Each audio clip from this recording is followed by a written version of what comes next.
Amén. Seguimos buscando al Señor.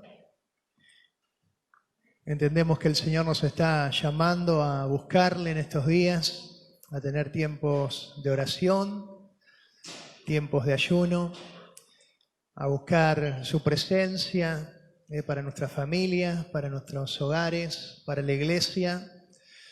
Así que esta semana hemos estado ayunando y orando. Y esta semana próxima lo vamos a seguir haciendo. Saben que esto es con libertad, pero está bueno que toda la iglesia pueda participar. Nos seguimos anotando para poder cubrir toda la semana y poder seguir buscando al Señor. Juan capítulo 11, verso 1. Dice: un hombre llamado Lázaro estaba enfermo. Vivía en Betania con sus hermanas María y Marta. María era la misma mujer que tiempo después derramó el perfume costoso sobre los pies del Señor y lo secó con sus cabellos. Su hermano Lázaro estaba enfermo. Así que las dos hermanas le enviaron un mensaje a Jesús que decía: Señor, tu querido amigo está muy enfermo. Es un pasaje muy conocido. Yo digo, hay pasajes que uno dice David y uno piensa que sabe todo, decimos Lázaro y ya sabemos todo, un montón de personajes bíblicos, pero el Señor siempre nos habla. Y cuando leía una vez más este pasaje de la muerte de Lázaro, me llamaban la atención algunas cosas que fueron muy prácticas y que fueron las que había que hacerse en ese momento. Y pensaba en María y en Marta, en situaciones que nos pueden pasar a nosotros y que tenemos que tener la claridad que tuvieron estas mujeres. Fueron a buscar a Jesús. Sabían a quién tenían que acudir. En uno de los peores momentos de su vida, sabían con claridad lo que ellos tenían que hacer. Muchas veces nos pasan situaciones que medios como que nos sorprenden. Es cuando pasa un accidente y todos sabemos que hay que llamar a la ambulancia, pero nadie llama a la ambulancia. Situaciones que pasan en nuestras vidas que sabemos que hay que buscar a Dios y tenemos que tomar esta actitud de buscar al Señor como estamos haciendo en este tiempo. Y mandan un mensaje a Jesús. Que fue claro que Jesús sabía de quién se referían. No hizo falta que estos hombres que fueron a llevar el mensaje de Marta y de María ni siquiera tuvieran que decir el nombre de Lázaro. Le dicen: Jesús, al que tú amas, está muy enfermo. Jesús ya sabía, por esa relación íntima que había entre Jesús, Marta, María y Lázaro, que estas mujeres, este mensaje era referente a Lázaro. Había una relación espiritual, había un conocimiento. Y estas mujeres estaban seguras que Jesús amaba a todos, pero a Lázaro se ve que lo amaba de una forma muy especial. Le dicen: díganle a Jesús que el que él ama está muy enfermo. Y está bueno esta expresión que usan: está muy enfermo. Está grave, dicen en algunas partes. Un mensaje claro, donde Jesús entiende que ese lugar donde él pasaba, donde él se sentía cómodo, había una situación especial que ahora estaba pasando. Ese lugar especial que nosotros queremos buscar en nuestros corazones para que Jesús, así como se sentía cómodo cuando iba a Betania, se pueda sentir cómodo en nuestros corazones y con esa misma confianza nosotros podamos decirle, abrir el corazón al Señor, abrirle nuestra casa al Señor, abrirle nuestra familia al Señor y poder decirle al Señor: estamos atravesando por una situación que es muy grave. Pareciera que fuera normal, pero a veces esto nos cuesta. Dice el versículo 5, Jesús amaba a Marta, a María y a Lázaro. Ellas sabían que el único que podía hacer algo era Jesús. El único que podía sanar a Lázaro era Jesús. Y ellas querían que Jesús supiera con claridad lo que les estaba pasando en su casa. No tuvieron ningún problema en que Jesús y la gente que los rodeaba supieran que Lázaro estaba muy enfermo. Necesitaban que esa situación pudiera resolverse. Una intervención especial de Jesús en este problema que se había presentado, en el cual ellas nada podían hacer. Como nosotros, muchas situaciones que se presentan que sabemos que nada podemos hacer y tenemos que ir a Jesús. Hay una invitación permanente, especial del Señor que dice: vengan a mí. Todos los que están trabajados, cargados, cansados, vengan a mí porque yo los haré descansar. Y creo que en este tiempo más que nunca, en situaciones que puedan surgir, hermano querido, en tu casa, en tu familia, en tu matrimonio, en tus hijos, tenemos que presentar esa situación delante de Dios. Puede ser un secreto público, pero nunca va a ser un secreto en el plano espiritual. No vamos a andar ventilando a los cuatro vientos situaciones especiales que pudieran pasarnos, pero sí vamos a llevarlo delante de Jesús sin minimizar las situaciones. Al que amas está muy enfermo. Esta situación que me está pasando con mis hijos es muy seria. Esta situación que estoy viviendo en mi matrimonio es muy complicada. Esto que estoy esperando y no sale es muy preocupante. Tenemos que presentar nuestras vidas delante del Señor. Por ahí, curiosamente, nos pasa que tenés una situación especial, una enfermedad, ponele una situación con tu hijo y estás ahí como atrincherado. Estamos ahí como que no se escape de ahí la situación. Hermanos, tenemos que pedir oración. Tenés que pedirle a ese hermano que te inspira algo espiritualmente, decirle: mira, hermano, yo necesito que estés orando por esta situación que para mí es muy grave. O no nos pasan cosas graves. O que terminan siendo sencillas, pero pueden terminar siendo muy graves. Por eso tenemos que abrir el corazón y llevar todas estas situaciones delante del Señor. Todos los que somos amados por el Señor hemos experimentado que nos pasan cosas. Nos pasan cosas, como dice la palabra, como a los simples mortales, dice la palabra del Señor. Y nos damos cuenta que, igual que todos, pasamos por aflicciones, pasamos por preocupaciones. Si vienen las inundaciones, el agua también entra a nuestra casa. Dijo Spurgeon: el amor de Jesús no nos separa de las necesidades y de las enfermedades comunes de la vida humana. Los hombres de Dios seguimos siendo hombres. El amor de Jesús no nos separa de las necesidades y de las enfermedades comunes de la vida humana. Los hombres de Dios seguimos siendo hombres. Hermano, esto lo dice la palabra del Señor.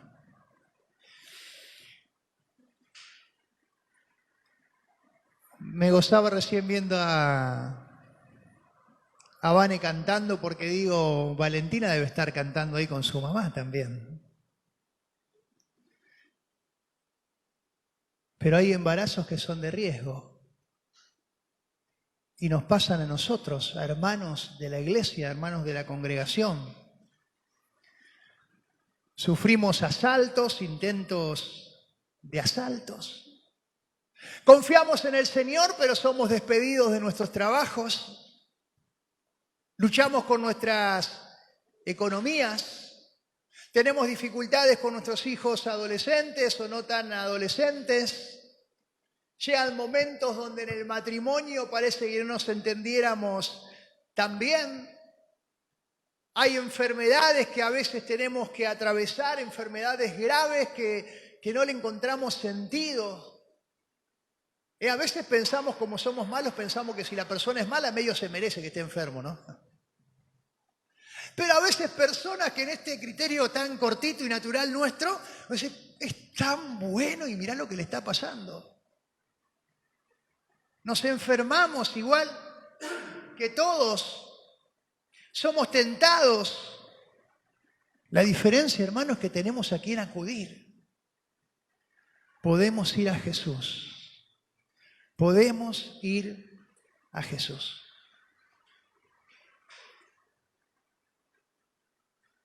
Le llega el mensaje a Jesús, pero Jesús no llega. Dice que decidió quedarse 2 días más en el lugar donde estaba. Y a veces cuando nosotros pasamos por estas situaciones sentimos, ¿no? Como, ¿qué pasa? Que Jesús no llega. Imagínate la confianza que tenía Marta y María en Jesús, que dice, bueno, tranquilo, ya le avisamos a Jesús, ya va a venir. Y de pronto al día siguiente encontrarse, porque estaban bastante cerca en distancia, y al día siguiente Marta preguntarle a la gente que había enviado a dar el mensaje, ¿pero están seguros que se encontraron con Jesús? Sí, Marta, pero le dijeron que su amigo, le dijeron que Lázaro está muy enfermo, muy grave. Sí, pero los escuchó, los entendió. Sí, Marta, pero no nos dijo nada. Y otro que fue ahí diciéndole, mirá, yo escuché que dijo que se iba a quedar 2 días más. ¿Cómo puede ser que se demore siendo que su amigo está enfermo? Y muchas veces es esta nuestra experiencia. Sentir que Dios está muy cerca y otras veces sentir que Dios está muy lejos. Sentir que Dios a veces te contesta rapidísimo, que se presenta y hasta evita situaciones que podrían habernos pasado, y otra que no llega. Es como que no le diera importancia, parece, a este tema tan grave que a nosotros nos está pasando. Pero lo cierto es que a veces Dios permite esta demora para que nosotros podamos esperar en Él, para que podamos seguir con nuestra confianza puesta en Él.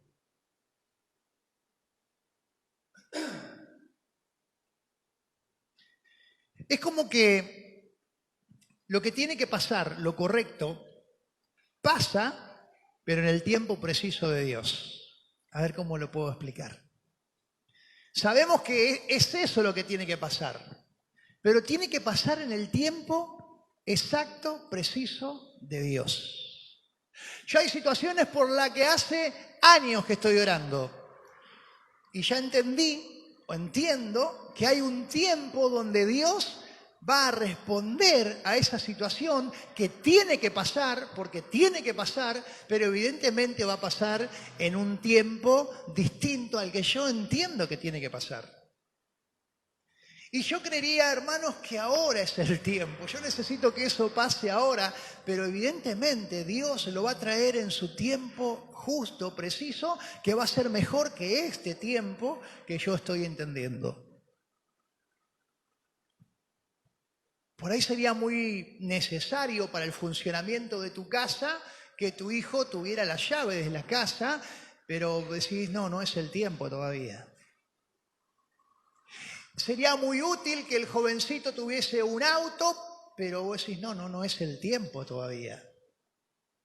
Responsabilidades que entendemos que todavía no es el tiempo de Dios. Jesús amaba a Lázaro, a Marta y a María, dice la palabra. Versículo 11 dice, después agregó, nuestro amigo Lázaro se ha dormido, pero ahora iré a despertarlo. Señor, dijeron los discípulos, si se ha dormido, pronto se pondrá mejor. Ellos pensaron que Jesús había querido decir que Lázaro solo estaba dormido, pero Jesús se refería a que Lázaro había muerto. Por eso les dijo claramente, Lázaro está muerto. Y por el bien de ustedes, me alegro de no haber estado allí, porque ahora ustedes van a creer de verdad. Vamos a verlo. Jesús había dicho hace un momento, Lázaro está durmiendo. Y los discípulos entendían muy literalmente lo que Jesús decía. Lázaro está durmiendo, ¿qué entendieron los discípulos? Que Lázaro está durmiendo. Y cuando Jesús se da cuenta que los discípulos no entendían, le dicen realmente Lázaro está muerto, no está durmiendo. Quise decir que está muerto. Y los discípulos dijeron, como hubiéramos dicho nosotros con esas cosas que no entendemos. Y dice, pero mejor que pasó esto, porque ustedes van a experimentar, van a creer en verdad lo que yo voy a hacer. Dijo Spurgeon otra cosa impresionante, dice, debió haber dicho que la enfermedad era de muerte, pero finalmente para la gloria de Dios. Pero aquel que ve el final desde el principio nos sorprende con una grandeza de un estilo que no puede ser imitada por nosotros. Así el Señor habla de cosas no como parecen ser, ni siquiera como son en el momento presente, sino como serán a largo plazo. Para Jesús, Lázaro estaba dormido. No veía a una persona muerta, sino que él ya veía en Lázaro la obra de la resurrección. Y dice Spurgeon, así el Señor habla, no como parecen ser las cosas, ni siquiera como son en el momento presente, sino como serán a largo plazo. Qué bueno que nosotros podamos ver con esta visión de Jesús. No como son, no como parecen ser, sino como van a ser. Esa obra terminada desde las manos del Señor. Dice Proverbios 20:24, en este escenario de los discípulos que no entendían, dice, el Señor dirige nuestros pasos. Entonces, ¿por qué tratar de entender todo lo que pasa? Esa lucha que tenemos siempre de tratar de entender todo lo que pasa. Hermano, no vamos a entender nunca todo lo que pasa. No necesitamos entender todo lo que pasa. El entender lo que pasa pareciera en primera instancia que nos va a traer paz al corazón. Porque si a mí me explican por qué pasó eso, es como que yo voy a tener paz, porque voy a entender la situación. Hay cosas que están solamente en la soberanía del Señor y que ya pasaron y que están pasando. Y eso nos tiene que dar paz, saber qué está pasando en el plan del Señor. Llega Jesús, Marta le dice a Jesús, Señor, si tan solo hubieras estado aquí, mi hermano no habría muerto. Y se arma una charla teológica entre Marta y Jesús. Te la quiero leer, versículo 21, dice, mi hermano no habría muerto. Y dice Marta, pero aún ahora yo sé que Dios te dará todo lo que le pidas. Jesús le dice, tu hermano va a resucitar. Marta le dice, es cierto, respondió Marta, resucitará cuando resuciten todos en el día final. Jesús le dijo, yo soy la resurrección y la vida, el que cree en mí vivirá aún después de la muerte. Todo el que vive en mí y cree en mí jamás morirá. ¿Lo crees, Marta? Sí, Señor, le dijo ella, siempre he creído que tú eres el Mesías, el Hijo de Dios, el que ha venido de Dios al mundo. Marta en teología tenía 10. empieza a hablar con Jesús y le dice, no, yo sé que va a resucitar. Cuando todos resuciten al final, Él va a resucitar. No, Marta, yo soy la resurrección. Sí, yo sé que todo lo que le pidas al Padre, Él lo va a hacer. Marta, ¿crees que yo soy la resurrección? Que el que cree en mí no morirá jamás. Y Marta le dice, siempre he creído que eres el Mesías y que todo lo que le pidas al Padre lo va a hacer. El Señor agarró la hojita, le puso un 10 y en eso llega María, con la misma pregunta. Si hubieras estado aquí, mi hermano no hubiera muerto. La diferencia con María es que cae a los pies de Jesús y se pone a llorar. No se puso a hablar de teología, de conocimiento con Jesús, sino que simplemente expresa el dolor de su corazón. Le dice, Jesús, si hubieras estado aquí, yo creo profundamente que mi hermano no hubiera muerto. Y se tira a los pies de Jesús y se pone a llorar. Dice el versículo 33 que cuando Jesús la vio llorando y vio a la gente lamentándose con ella, se enojó en su interior y se conmovió profundamente. Preguntó dónde lo pusieron. Ellos le dijeron, Señor, ven a verlo. Entonces Jesús lloró. La gente que estaba cerca dijo, miren cuánto lo amaba. Pero otros decían, este hombre sanó a un ciego. ¿Acaso no podía impedir que Lázaro muriera?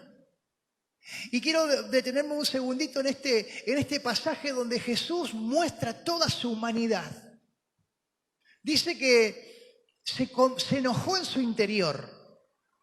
O sea, todos los que estaban ahí lo veían a Jesús molesto con toda esta situación que estaba pasando. Se conmueve profundamente y de pronto ve a María llorando, a toda la gente llorando en el lugar y se pone a llorar. Algunos piensan que Jesús se pone a llorar porque dice que por la incredulidad de la gente, y alguien dijo muy sabiamente que si fuera por eso Jesús se la pasaría llorando. Si eran más, nadie creía. Pero sí nos dejan ver a ese Jesús sensible. A ese Jesús que se identifica con el dolor de las personas que estaban en el lugar. A ese Jesús que la ve a Marta, a María destruida, llorando a sus pies, preguntándole, Jesús, ¿por qué pasó esto? Y Jesús se conmueve y se pone a llorar. Qué blandito Jesús, ¿no? El Jehová de los ejércitos, el gran yo soy, el poderoso guerrero, ahora está llorando. Y yo me pregunto, ¿cuál es la figura más fuerte que tenemos de Dios? ¿Es el guerrero? ¿Es el fuerte? ¿Es el que pelea? Sí, pero también es el que se conmueve con tu situación y llora.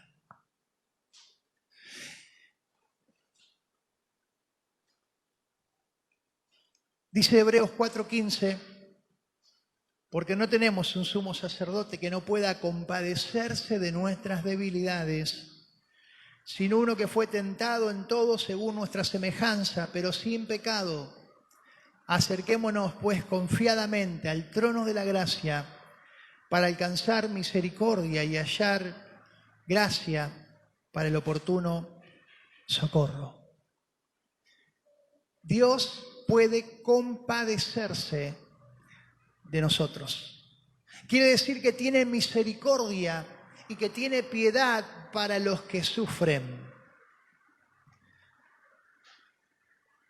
Mostró también esa parte que a veces nosotros no queremos mostrar.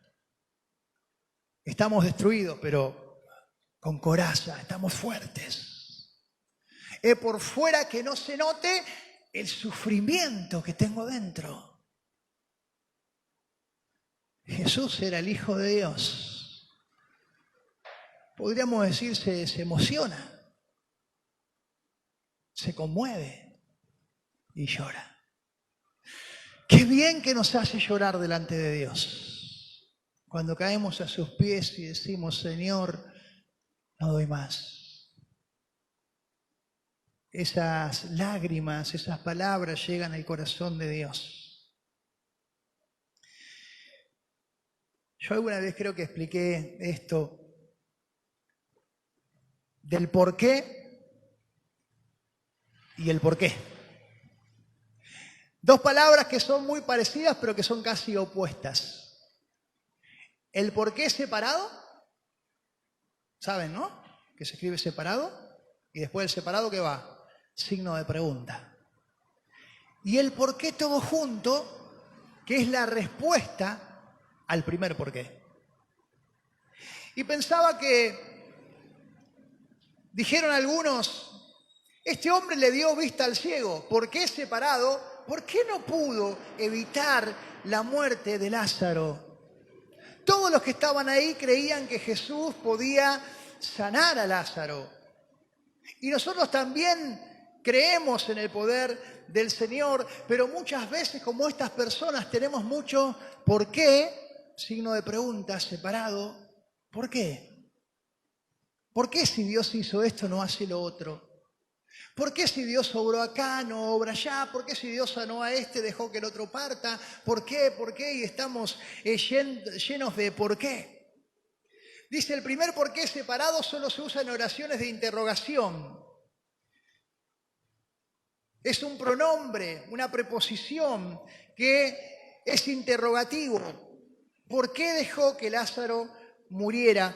Hermanos, pero este por qué no forma parte del vocabulario de Dios. Dios no tiene preguntas. Dios es un por qué todo junto. Dios es todo respuestas. No hay interrogantes en el corazón de Dios. El por qué todo junto explica la causa principal. El por qué, es decir, la causa, el motivo. Y nosotros quisiéramos que todos nuestros porqués separados tuvieran un porqué de Dios. Que todos mis porqué de pregunta tuvieran un porqué esto, porqué aquello, porque hice así, porque... Y que Dios nos explique sus porqué. Dios no nos va a explicar sus porqué. Porque es Dios. Porque es soberano. Porque quiere que confiemos.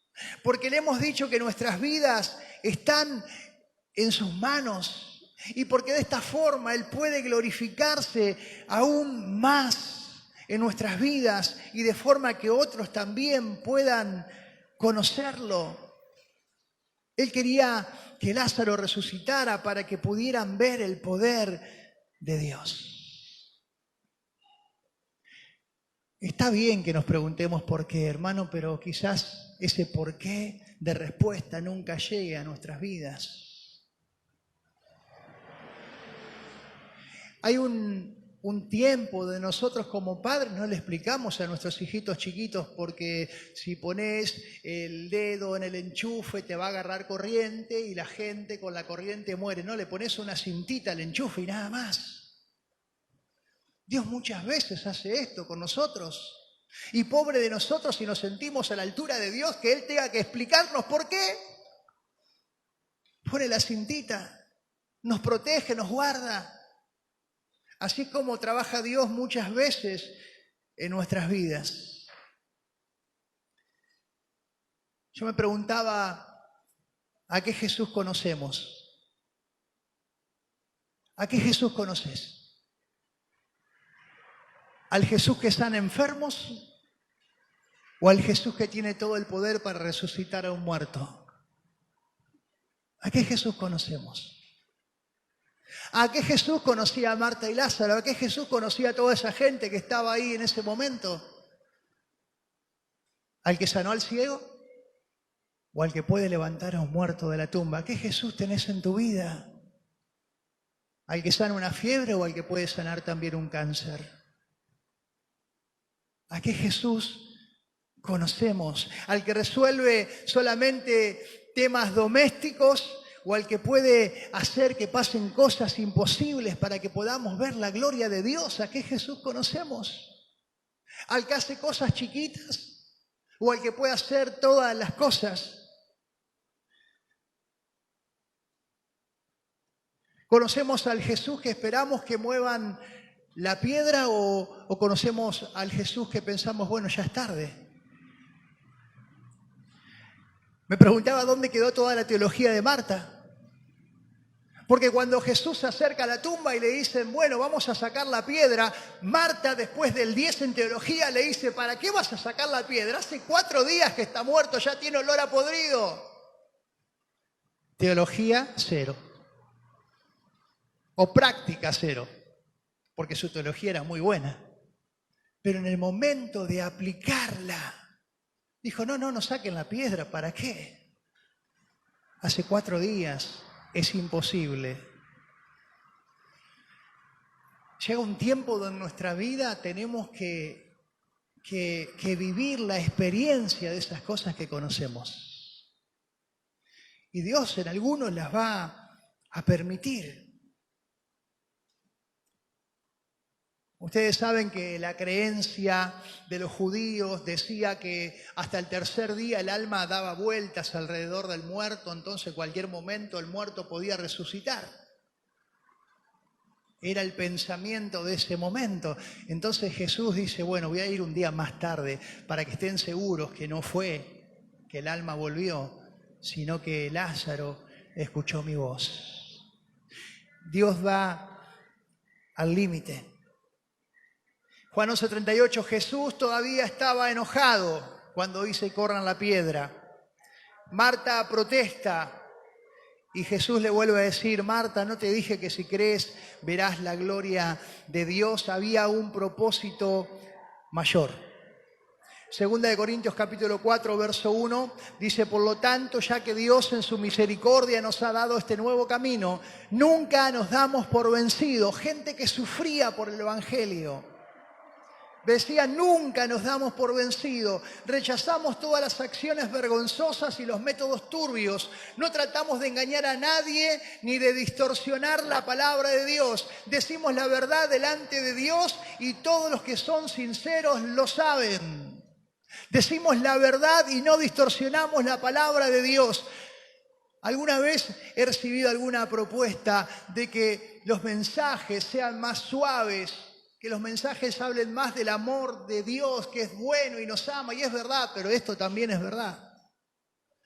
Y Pablo decía, no vamos a distorsionar la palabra de Dios. Dice, por todos lados nos presionan las dificultades, pero no nos aplastan. Estamos perplejos, pero no caemos en la desesperación. Somos perseguidos, pero nunca somos abandonados por Dios. Somos derribados, pero no somos destruidos. Mediante el sufrimiento, nuestro cuerpo sigue participando de la muerte de Jesús, para que la vida de Jesús también pueda verse en nuestro cuerpo. Estas son las cosas que nos pasan a los que creemos en Dios. Recordaba estos días que Cristian, Dani hablaban de Daniel. Le dijeron al rey Nabucodonosor, no nos vamos a arrodillar porque tenemos un Dios que nos puede salvar, pero si no nos salva, tampoco nos vamos a arrodillar. A veces el si no le puede dar más gloria al Señor que si eso sucediera. Es tremendo esto. Y es para algunos pocos que son fortalecidos por el Señor. Pero imagínate un matrimonio que está buscando tener un bebé y hace todo lo que tiene que hacer para tener ese bebé. Y oran al Señor y vos los conocés y están acá en la iglesia, pero no pueden tener ese bebé. Y ese bebé de pronto llega y sus padres están contentos acá adelante alabando al Señor. ¿No sería maravilloso? ¿No daría gloria a Dios? ¿Verdad que sí? Ahora imagínate que ese bebé nunca llega y los ves acá en el culto gozosos, dando y alabando al Señor. ¿No te parece que eso le da más gloria a Dios todavía? Que un matrimonio que quiere tener un hijo en medio de su dolor y el hijo que no llega dé gloria a Dios. Dios puede hacer de una forma o puede hacer también de otra. Por eso estos muchachos dijeron, si no pasa igual no te vamos a alabar. Dios nos puede salvar, pero si no, igual no te vamos a alabar. Hebreos 11:35 dice, hubo mujeres que recibieron otra vez con vida a sus seres queridos que habían muerto. ¿Sí? Dice, sin embargo, Otros fueron torturados, creyentes, porque rechazaron negar a Dios a cambio de la libertad. Ellos pusieron su esperanza en una vida mejor que viene después de la resurrección. Algunos fueron ridiculizados y sus espaldas fueron laceradas con látigos. Otros fueron encadenados en prisiones. Algunos murieron apedreados. A otros lo cortaron por la mitad con una sierra. Son los hechos, el tiempo de la gracia de Dios. Otros fueron encadenados en prisiones, algunos murieron apedreados, a otros lo cortaron por la mitad con una sierra, a otros los mataron a espada, algunos anduvieron vestidos con pieles de ovejas y de cabra, desposeídos, oprimidos, maltratados, el mundo no era digno de ellos. Todos estos hombres, mujeres que amaban al Señor, debido a su fe, todas esas personas gozaron de una buena reputación, aunque ninguno recibió todo lo que Dios les había prometido. El bebé nunca llegó. Y daban gloria a Dios. Daban honra al Señor. ¿Quiere pasar los músicos? Dice Job.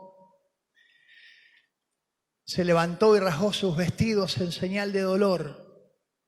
Después se rasuró la cabeza y se postró en el suelo para adorar y dijo: desnudo salí del vientre de mi madre y desnudo estaré cuando me vaya. El Señor me dio todo lo que yo tenía y el Señor me lo ha quitado. Alabado sea el nombre del Señor. Y dice el versículo 22, a pesar de todo, Job no pecó porque no culpó nunca a Dios. Y la pregunta es, ¿podremos dejar de que Dios haga lo que quiera en nuestras vidas? A pesar del sufrimiento, a pesar de no entender, a pesar de tener muchos por qué, ¿podremos dejar que Dios haga lo que Él quiera en nuestras vidas? Aunque como los discípulos nos pasa que no podamos entender, pero que entendamos que hay un propósito mayor, una gloria mayor. ¿Podremos adorar a Dios en medio de nuestras aflicciones? ¿Podremos adorar a Dios en medio de nuestras aflicciones? Dice la palabra, porque de tal manera amó Dios al mundo, para que todo aquel que en Él crea no se pierda y siempre le vaya bien. No dice así. Entonces hemos entendido que porque Dios es bueno, siempre nos tiene que ir bien. Y cuando vienen estas tormentas a nuestras vidas, se nos arman unos líos tremendos, porque no hemos entendido que Dios murió para darnos vida eterna y que en el mundo vamos a tener aflicción muchas veces. Muchas veces vamos a sufrir, muchas veces vamos a pasar por problemas y quiero decirte algo más, muchas veces Lázaro no se va a levantar. Eso no va a pasar. Pero sea que vivamos o que muramos, el Señor puede recibir gloria de nuestras vidas, puede recibir gloria de la iglesia. Eso es poner el trono de Dios por encima de nuestras vidas. Eso es poner a Dios por encima de mi vida. Eso es poner a Dios soberano sobre mi situación y decirle: Señor, si pasa o no pasa, tú eres Dios. Señor, si pasa o no pasa, tú estás sentado en el trono. Señor, si pasa o no pasa, yo te voy a alabar. Dame las fuerzas. Si Lázaro sale, voy a estar feliz, pero si Lázaro no sale, te voy a alabar igual. Porque desnudo vine a este mundo y desnudo me voy, Señor. Todo lo que me diste es tuyo y ahora me lo pedís. Gloria sea el nombre del Señor. Hablaba con una persona que me decía: ¿sabés cuántas veces oré y le dije al Señor: Señor, mi esposa es tuya, mis hijos son tuyos, mi trabajo es tuyo, mi casa es tuya, pero nunca me imaginé que un día me lo iba a pedir? Y cuando me lo pidió me di cuenta que no estaba preparado para darle a Él lo que es de Él. Así que, hermano, preparemos el corazón. Preparamos el corazón para que en todo tiempo podamos dar gloria a Dios. Pero tenemos que saber esto, que algunas veces van a pasar. y otras veces no van a suceder. Me tocó despedir a hermanos hermosos en su lecho de muerte, con toda la iglesia orando, con toda la iglesia pidiéndole al Señor que haga un milagro, confiando, creyendo de verdad que el Señor puede sanar a los enfermos, que el Señor puede resucitar a los muertos, y ver a una persona viendo la vida eterna, ingresando a la vida eterna, hablándonos con fe, con confianza de eso que estaba viendo venir, de ese Dios que te busca, alentándonos, diciendo: sigan, pero yo me voy porque el Señor me está llamando. Y nos quedamos con los porqués separados, con signo de pregunta. Pero hay un porqué celestial, el que glorifica al nombre del Señor. Pongamos el nombre de Dios, el trono de Dios sobre nuestras vidas. Jesús le dijo a los discípulos: está muerto, está durmiendo, está muerto, pero lo voy a resucitar para gloria de Dios y para gloria del Hijo. Era el único propósito de la resurrección de Lázaro, que Dios sea glorificado. Dice que la gente después creía en Jesús y también creía en Lázaro. Y la Biblia no nos habla mucho más de Lázaro, pero algunas tradiciones cuentan que Lázaro fue decapitado, que murió decapitado, le cortaron la cabeza, y ahora le hubiéramos preguntado: ¿por qué separado? ¿Para qué lo resucitaste? Mirá cómo sufrió para morir así.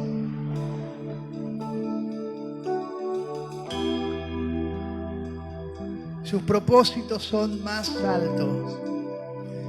Job se postró y adoró al Señor. El Señor me dio lo que tenía, el Señor me lo ha quitado. Alabado sea el nombre del Señor. Amén.